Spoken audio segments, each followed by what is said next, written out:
Good morning. Off down into the valley this morning, complete with my copy of Walking the Rivelin. If you haven't got yourself a copy of it yet, highly recommended, because it gives you loads of information about history, which is what the Rivelin Valley Heritage Trail is actually all about. Once again, I'm heading down this footpath from Roscoe Bank past Rivelin Cottages. Destination this morning is the Roscoe Wheel via the new stepping stones between Roscoe and Holm Head.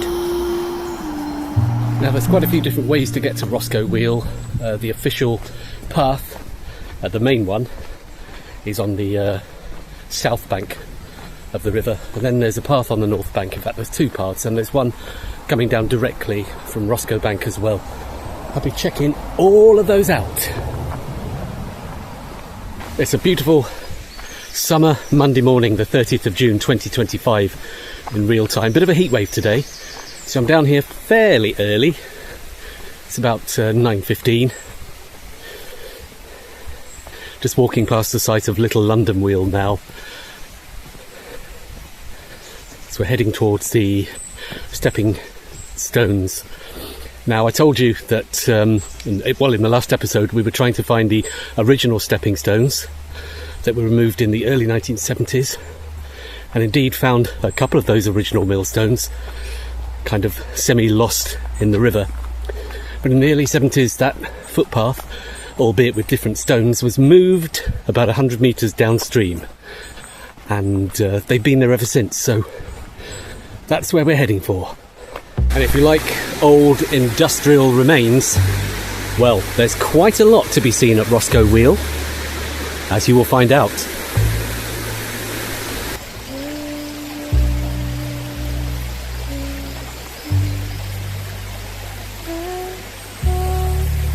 And here's where we were in the last episode, which was the Ghosts of the Stones,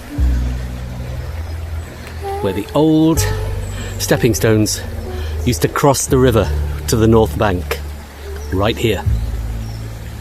Check out the last episode if you haven't already seen it. So we're walking downstream on this sunny morning, heading towards the approach to Roscoe Dam, the head goit of which is near the stepping stones that we're coming to. Now, these are the modern stepping stones that were put into place in the early 1970s to replace the eroded river crossing further upstream. So we'll do that way a little bit later, but we'll cross the river here.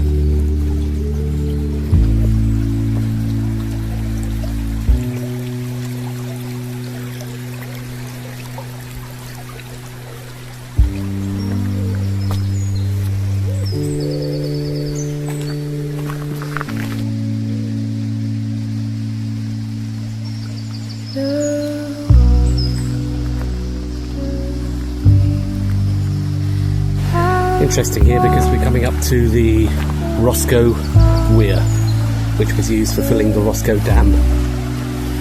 As you can see, there's kind of what's left of the original sluice gate entrance there, although there has been a lot of rock collapsing around here. So here's what's left of the sluice gate that leads into Roscoe Dam.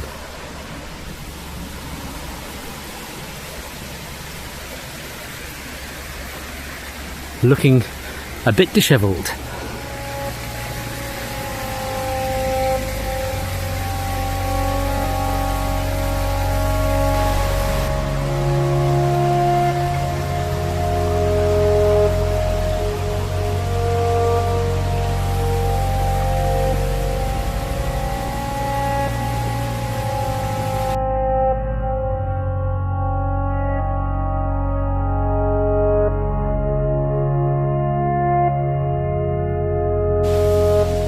And right here is where we enter the former Roscoe Dam.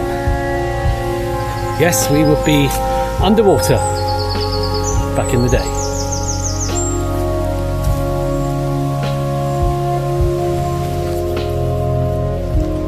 Now, it's still a little bit damp down here. There is a stream that runs through part of it there.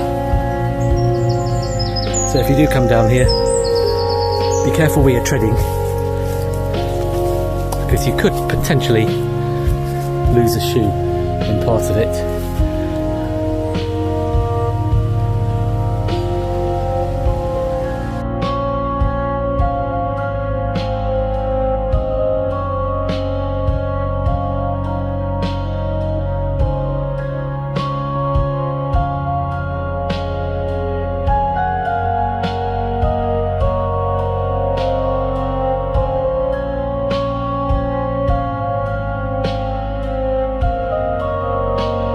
I'm actually refilming part of this sequence because I had a bit of an accident with the footage I took of this the other day. So I'm redoing it. This is quite a big former dam, so you can explore it. But it's not until we get to the east end of it that it really gets interesting.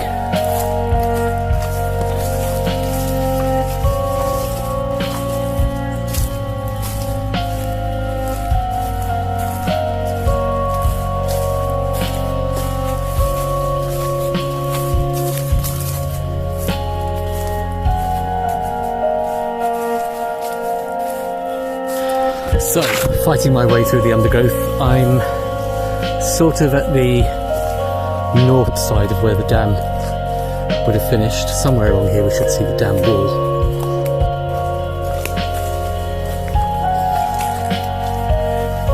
It's a bit squashy here yet. We see the stream through running through the middle of this here. Yeah, the side of the dam. Oh, I'm getting wet feet. He's over there. So as I've said in other episodes, if you think these dams are completely dry, even in summer, they're not. There can be little pools of squashy mud anywhere, so you have to watch where you're stepping all the time. Right, we've come out at near the east side of the Roscoe Dam. There's the old retaining wall, pretty much where the water would have come up to, or close to the top of that. So I'd be standing about a metre deep at this point, based on the current ground level. But back in the day, this could have been considerably deeper.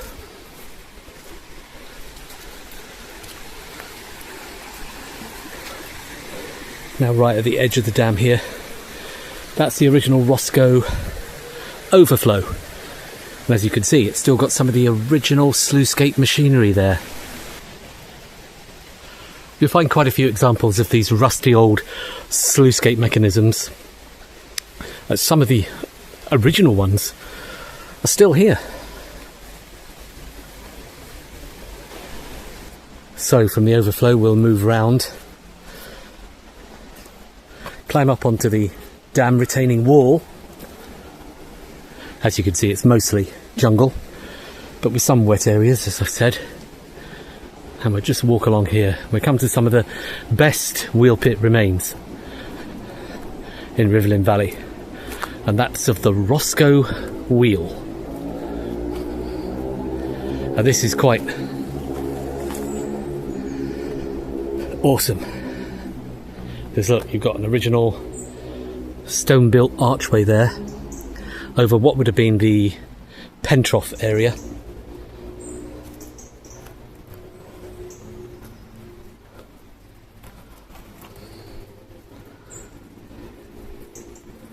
Looking down into the wheel pit, which would have been much deeper, several metres deeper than this in the day, because it had to accommodate a full-size water wheel. And if you look at the wall there, you can see sort of carved into the stone, there's part of a circle. That's actually where the perimeter of the original water wheel was, so you can kind of work out an idea of how big it was. And right there at ground level would have been the centre of the wheel, so you could certainly appreciate how far down that wheel pit actually went to accommodate this full-size water wheel. And we're in the wheel pit now, and it's very impressive. As you can see, we've still got a little trickle of water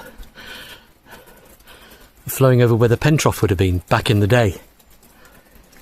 As I said, just look at kind of the markings where the wheel was on one of its sides. So indeed, and that's where the centre was. It was pretty big and heavy. And just here at the front of the wheel pit is the tailgate entrance. It flows underground for a short way. Now if I was feeling adventurous and had some waterproof clothing, I'd actually attempt to go through there, but I don't actually know how deep it is in there, although I do know it does come out at the other end, as we shall see.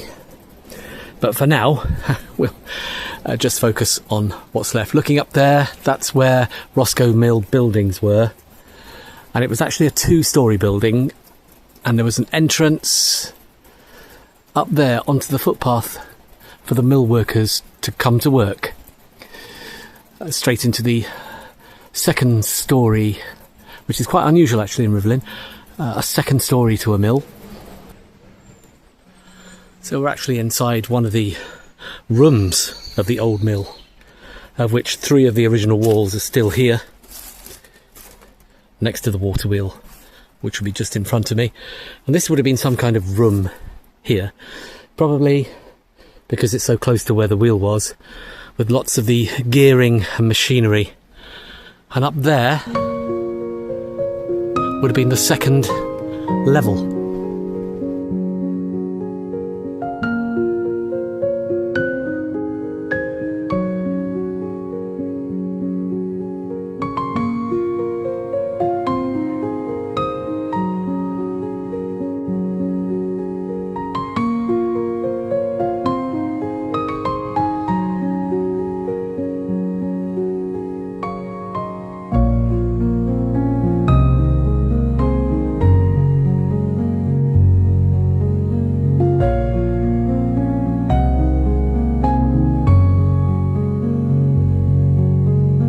Quite a lot of old pictures that exist of this site, so I'll be putting them in to do some now and then. But somewhere around here there were some greenhouses that were growing food for the cottages that used to be here. Yeah, the workers had their own housing and cottages here, so we'll just look and see what we can find. So right here there was a row of cottages. There's pictures of them in a very derelict state. So you see, that looks like part of one of the back walls of those cottages, now with a tree growing through it. It's a good example of how wildlife has completely taken over here in the last 70 or 80 years.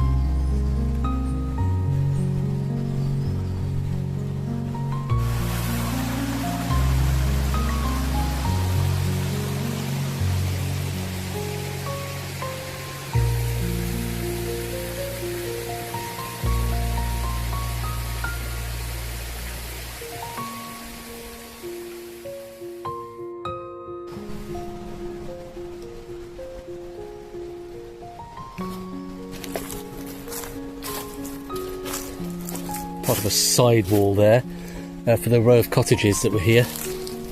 As I said, it was the mill workers that used to live on site for some of these larger mills.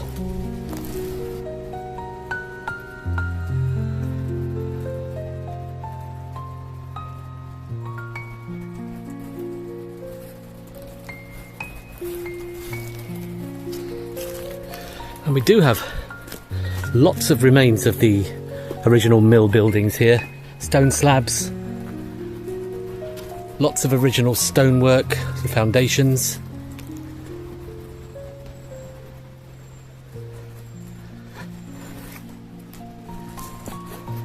And over here, this is very interesting.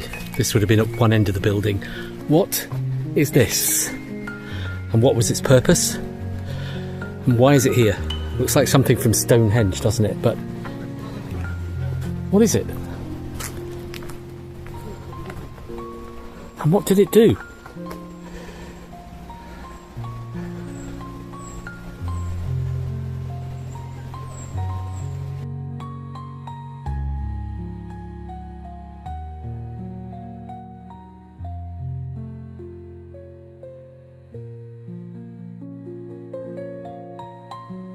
Lots of old stonework around. So yeah, the buildings would certainly have come out this far. There's another stone wall there with a tree growing up the top of it. So yeah, the row of cottages would have probably ended somewhere around here.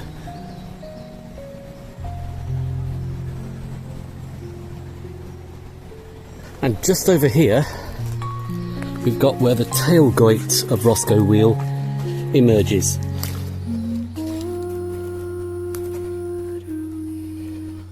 It's about 100 metres underground through there, back to the wheel pit. Water still flowing through it. And that heads on downstream. Now, back in the day, this tailgate was also the headgate for the Spooner's Wheel. Originally, when the Spooner's Wheel was built, there wasn't the dam that's in the middle, which is known as New Dam, which we'll be looking at in a later episode. So the next mill down had a very long headgate that went through a rocky cliff. And again, you'll find that out in later episodes.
Down in Rivelin, where the sluice gates rust. Down in Rivelin,